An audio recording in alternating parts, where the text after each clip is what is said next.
एक कॉलेज की सच्ची प्यार की कहानी। एक मधु नाम की लड़की थी, 14 मार्च 19 साल की को, और उसके पी ए ग्रेजुएशन पहली सेमेस्टर में एडमिशन लिया था। मधुर एक बहुत ही ज्यादा सुंदर और सुशील लड़की थी। मधु बिना फालतू में किसी से कोई भी बातचीत नहीं किया करती थी, लेकिन बहुत सारे लड़के उसकी शराफत बहुत ज्यादा फायदा उठाते थे और उसे कॉलेज में बहुत ज्यादा परेशान किया करता था। एक दिन की बात है, मधु कॉलेज के गेट से कॉलेज अंदर जा ही रहे थे कि रास्ते में उसकी सीनियर लोग मिल जाते हैं। जिसके सीनियर लोग मिलते हैं, नोटों को तुरंत ही अपने पास बुला लेती है, क्योंकि मूवी देखने में काफी ज्यादा चंचल और सुशील लगती थी देखने में। जैसे ही मधु अपने सीनियर के पास जाती है तो उसे मधु अपने सीनियर से कहती है कि क्या बात है बताइए। उसका सीरियल कहता है, क्या क्या तुम्हें एबीसीडी लिखने आती है? तभी मधु कहती है कि अगर मुझे एबीसीडी लिखने नहीं आती तो मैं कॉलेज में कैसे पहुंच पाती। नई लव स्टोरी हिंदी। इतना सुनते ही सीनियर लड़के और लड़कियों को बहुत ज्यादा गुस्सा आ जाती है। वो बुरा भला मधु को कहने लगते हैं। तभी मधु के क्लास का और उसी की समस्या का है एक लड़का मधु पर नजर पड़ती है, जिसे वो लड़का देखता है कि जिसका नाम रमेश था। रमेश ने देखा कि उसकी क्लासमेट मधु को सीनियर लोग मिलकर उसे छेड़छाड़ तथा उसकी रैगिंग कर रहे हैं। ये देखकर रमेश को रहा नहीं है, वो सीनियर के पास जाता है और कहता है कि यह जो आप लोग कर रहे हैं वो बहुत गलत बात है। किसी भी लड़की को इस तरह परेशान करना बिल्कुल भी अच्छी बात नहीं है। उसके बाद सीनियर लड़के तथा रमेश में काफी ज्यादा जमा हो जाता है और आखिरकार रमेश मधु को अपने साथ लेकर कॉलेज में अंदर जाना चाहता है कि आज करने के लिए। जैसे ही मौजूदा था रमेश क्लास करके बाहर निकलते हैं।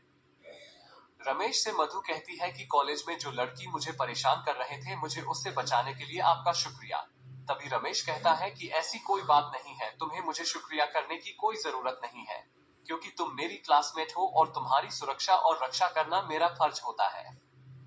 इन सभी बातों को सुनकर मधु को रमेश पर काफी ज्यादा प्यार है, दया आने लगती है। अब कॉलेज मधु और रमेश दोनों साथ साथ जाते थे। साथ ही कमी से आते वक्त भी दोनों एक साथ आते थे।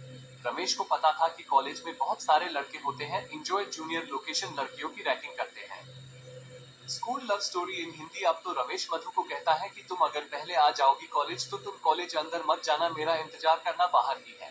जब मैं कॉलेज जाऊंगा तो मेरे साथ अंदर चलना, फिर उसके बाद किसी को भी कॉलेज के अंदर तुम्हें कुछ भी कहने की हिम्मत नहीं होगी। दोनों ऐसा ही करते थे कि जो भी कॉलेज पहले आता था उन्हें इंतजार करना पड़ता था दूसरे के लिए है। ऐसा करते करते काफी ज्यादा दिन बीत गया था। उन दोनों ने अब प्रथम सेमेस्टर से प्रमोटेड होकर अब कॉलेज की तीसरे सेमेस्टर में पहुंच चुके थे। दोनों के एक दूसरे से मिलते मिलते एक साल से ज्यादा हो चुके थे और दोनों आप तो अपने अपने घर में भी मोबाइल से बात किया करती थी। दोनों की काफी ज्यादा मित्रता और बेहद ही ज्यादा गहरी मित्रता कॉलेज की है समय ही हो गई थी। अब हम दोनों मिलकर मुझको ले जाते थे क्लास करने के लिए, और कॉलेज दोनों प्रतिदिन आने के कारण दोनों क्लास में अच्छी रेपुटेशन पर पहुंच गए थे। दोनों को एक साथ आते जाते देख क्लास की बहुत सारे लड़के लड़कियां दोनों के बारे में बहुत ज्यादा गलत शरत बातें किया करती थी।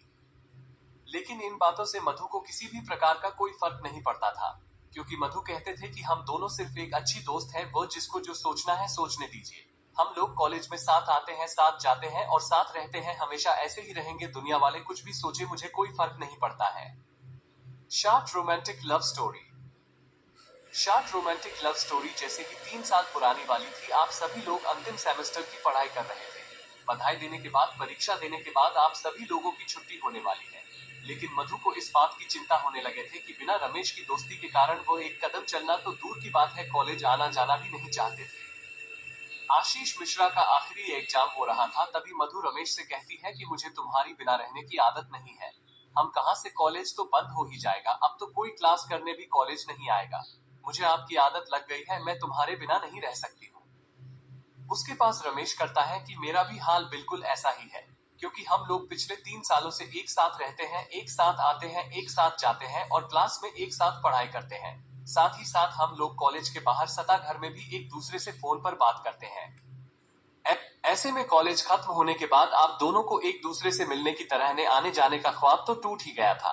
इस बात की चिंता से दोनों बहुत ज्यादा परेशान थे। वो सोच रहे थे कि हमें किस प्रकार से एक दूसरे के साथ फिर रहने और घूमने के लिए आएंगे।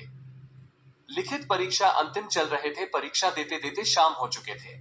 मधु और राकेश में शाम के समय जाते वक्त कोई ज्यादा खास बातचीत नहीं हो पाई थी, क्योंकि है मधु कॉलेज लेने के लिए उसके पापा आ गए हुए थे और जैसे ही वो गोरे से पैसा लेकर निकले, अपने पापा के साथ मोटरसाइकिल पर बैठकर अपना घर चले गए थे। घर जाते ही मधु को काफी ज्यादा अफसोस आया कि वो अपने पुराने सबसे अच्छे मित्र से कुछ बात भी नहीं कर पाई है।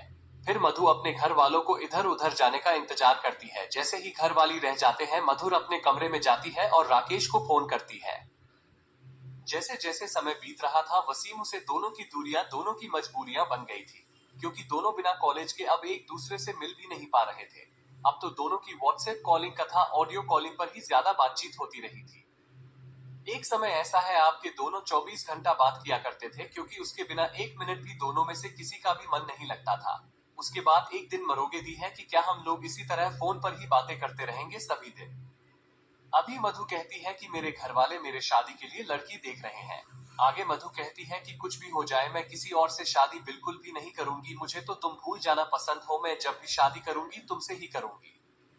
School love story in Hindi. एक दिन मधु के माता पिता मधु को अपने पास बुलाती है और कहती है कि देखो बेटा, मैंने तुम्हारे लिए एक लड़का पसंद किया है। ये फाइल में उसकी फोटो है, तुम देखकर बताओ क्या तुम्हारे लिए सही रहेगा। ये सुनते ही मधु को काफी ज्यादा गुस्सा आ जाता है। वह कहती है कि मेरे लिए लड़का है या किसी प्रकार का हुआ ढूंढने का कोई जरूरत नहीं है, क्योंकि मैं जब भी साधु करूंगी अपनी पसंद के लड़के से शादी करूंगी, और अपने पसंद के लड़के को मैं बहुत पहले ही पसंद कर चुकी है। मैं उसके बिना एक मिनट क्या एक सेकंड भी नहीं रख सकती हूँ। ऐसे में किसी और से शादी करने के बारे में सोच भी नहीं सकती। फिर मुझे भी माता पिता मरो से रमेश की पूरी जानकारी लेते हैं और फिर उसका घर खानदान दाता रमेश को देखने के लिए उसके घर जाते हैं। दोनों परिवारों में काफी देर तक बातचीत होती है और अंत में दोनों को का प्यार जीत जाता है। ये दोनों के घर वाले दोनों की शादी के लिए राजी हो जाते हैं। हाँ, उसे दोनों मधुर और राकेश बिल्कुल खुशी खुशी अपना जीवन व्यतीत कर रहे थे।